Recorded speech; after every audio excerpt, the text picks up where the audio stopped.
Modi surname case में supreme court से मिली राहत के 3 दिन बाद राहुल गांधी की संसद सदस्यता बहाल कर दी गई है। सुप्रीम कोर्ट से सजा पर रोक के बाद लोकसभा सचिवालय ने इस बारे में फैसला लिया है और राहुल गांधी की संसद की सदस्यता बहाल कर दी गई है।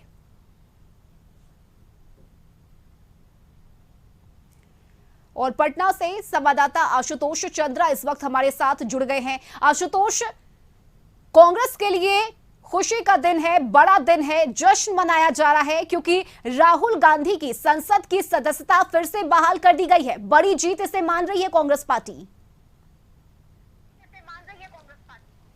नहीं, बिल्कुल, और स्वाभाविक तौर पर सभी कांग्रेस के कार्यकर्ता नेता इस दिन का इंतजार कर रहे थे। और चूंकि अभी मानसून सत्र भी चल रहा है और कांग्रेस के नेता भी चाहते हैं कि राहुल गांधी संसद में दिखें और मुद्दों पर बहस करें। हमारे साथ पार्टी के मुख्य प्रवक्ता हैं राजेश राठौर जी, उनसे जान लेते हैं। राजेश जी, इस दिन का इंतजार आप लोगों को भी था?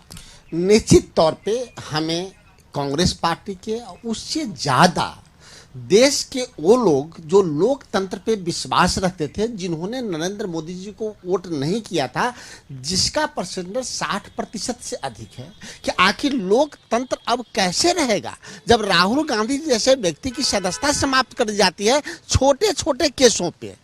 तो उन लोगों को भी आश जगा कि नहीं, देश में संविधान है, देश में माननीय न्यायालय है जो विपक्ष को और लोकतंत्र को बरकरार रखने वाले हैं। तो हमें और कांग्रेस पार्टी से ज्यादा खुशी भारत के उन आवाम लोगों को है, उन तमाम लोगों को है जिन्हें लोकतंत्र पे, संविधान पे और माननीय न्यायालय पे भरोसा है। क्योंकि राहुल गांधी जी सवाल अपना नहीं पूछते हैं। सदन में पूछे थे कि अडानी जी से रिश्ते क्या हैं, अडानी जी के साथ प्रधानमंत्री बनने के बाद कितनी बार आप विदेशों का दौरा किए, विदेशों के दौरा के बाद उनको कौन कौन सा कॉन्टेक्ट मिला, अगर 20,000 करोड़ बेनामी पैसे अडानी जी के कंपनी में है तो किन के हैं? तो सवाल किन का था? लेकिन एक चीज है ना, बीजेपी वाले ये पूछते हैं, बीजेपी वाले ये कहते हैं कि आपके पक्ष में फैसला आया तब तो कोर्ट बहुत अच्छा है और आपके अगेंस्ट में अगर फैसला आया तब कोर्ट पर सवाल उठने लगते हैं।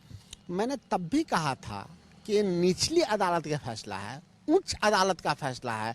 सर्वोच्च अदालत से हमें न्याय मिलेगा और निचली अदालत के हम चैलेंज कर सकते हैं, उच्च अदालत में, उच्च अदालत को हम चैलेंज कर सकते हैं सर्वोच्च न्यायालय में। चूंकि संविधान ने अधिकार दिया था और संविधान के अधिकार के तहत माननीय सर्वोच्च न्यायालय पे भरोसा था और न्याय मिला है। लेकिन एक बात आज भी है कि राहुल गांधी जी की सदस्यता कोर्ट के फैसले से 12 घंटा के बाद समाप्त कर दिया गया था। आज 72 घंटा बीतने के बाद उनकी सदस्यता को बहाल किया जाता है। उनका घर 24 घंटे के अंदर खाली कर दिया गया था, 72 घंटा बीत गया। अब क्या हुआ?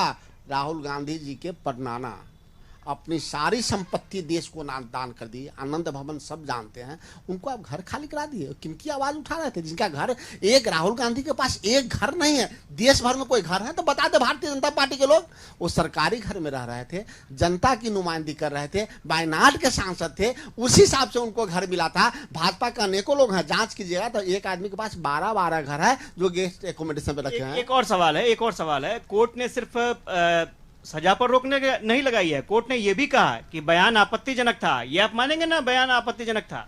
मैंने कहा कि राहुल गांधी जी ने पहले ही कहा था कि मैं ये नहीं कहता कि सभी मोदी चोर हैं, लेकिन जो चोरी में पकड़े जाते हैं वो मोदी के होते हैं। आज भी कह रहे हैं, नीरव मोदी के बारे में आप नहीं जानते, ललित मोदी के बारे में आप नहीं जानते, दोनों के मोदी टाइटल, हम क्या करें? बीजेपी वालों का तो यही कहना है कि राहुल गांधी हमेशा जब भी बोलते हैं तो कुछ ऐसी बातें बोल जाते हैं जो संसदीय नहीं होता है, जो ठीक नहीं होता है, वो आम लोगों की भावनाओं को चोट पहुंचाते हैं।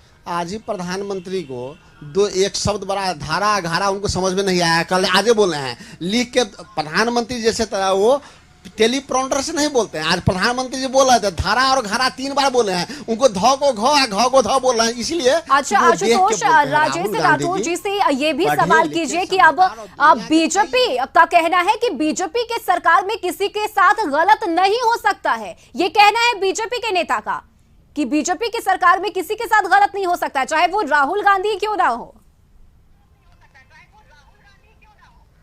देखिए जरूर ये तो मानेंगे ना कि अब बीजेपी की सरकार में किसी के साथ गलत नहीं हो सकता है। अब फैसला आप ही के फेवर में आ गया है। मतलब भारतीय जनता पार्टी ये कह रही है कि न्यायालय का फैसला उसी के हिसाब से चलता है, ये तो पुष्टि हो रही है। अगर भारतीय जनता पार्टी के लोग ये कहते हैं कि न्यायालय का फैसला यानी कि बीजेपी का फैसला है, उसमें गलत किसी का नहीं होता, तो निचली अदालत से जो सूरत कोर्ट से फैसला आया था तो उसमें कहाँ भारतीय जनता पार्टी के लोग कहते हैं कि अन्याय हो रहा है, और उच्च अदालत से फैसला आया फिर भी कहाँ कहे भारतीय जनता पार्टी के लोग कि अन्याय हो रहा है। उच्च अदालत के फैसला को कह रहे हैं कि भारतीय जनता पार्टी ने ना दिया। उच्च अदालत कब भारतीय जनता पार्टी की संस्था हो गया? इसी से तो डर है देश के लोगों का। एक चीज और है, एक मामले में ये फैसला आया था, अभी सुशील मोदी जी ने भी मामला दायर किया है, हाईकोर्ट में मामला फंसा हुआ है, वहां स्टे लगा हुआ है। आपको लगता है कि यहां से भी राहत मिलेगी, क्योंकि अब तो सुप्रीम कोर्ट का फैसला आ गया है? मतलब सुशील मोदी बने हैं कि सुप्रीम कोर्ट बने हैं, नरेंद्र मोदी बने हैं कि सुप्रीम कोर्ट बने हैं? तो एक ही मोदी नाम पर उस भाषण में सुशील मोदी थे क्या, नरेंद्र मोदी थे क्या? तो जो चोर मोदी हैं उसको चोर कहे थे राहुल गांधी जी, तो सुशील मोदी को बुरा क्यों रहा है? इनको लगता है कि सीजन में भी चोरी किए होंगे इसलिए उनको बुरा रहा। उन मोदियों को बुरा लगा जो चोरी किए थे, जो चोरी नहीं किए थे वो भी सीना तान के हैं। संसद में अब कुछ अलग माहौल दिखेगा? सन्नाटा लग रहा था इससे पहले। ये तो भारतीय जनता पार्टी से पूछिएगा, उनके सीना पर सांप लौट रहा होगा कि राहुल गांधी क्या क्या बोलेंगे। नरेंद्र मोदी जी पिछले सवाल में भाग गए थे, अभी के सब सवाल तो बाकी हैं। जब मणिपुर पे नहीं बोल सकता प्रधानमंत्री, देश पे नहीं बोल सकता। ठीक है आशुतोष, फिलहाल बहुत शुक्रिया आपका इन तमाम जानकारी और बातचीत के लिए।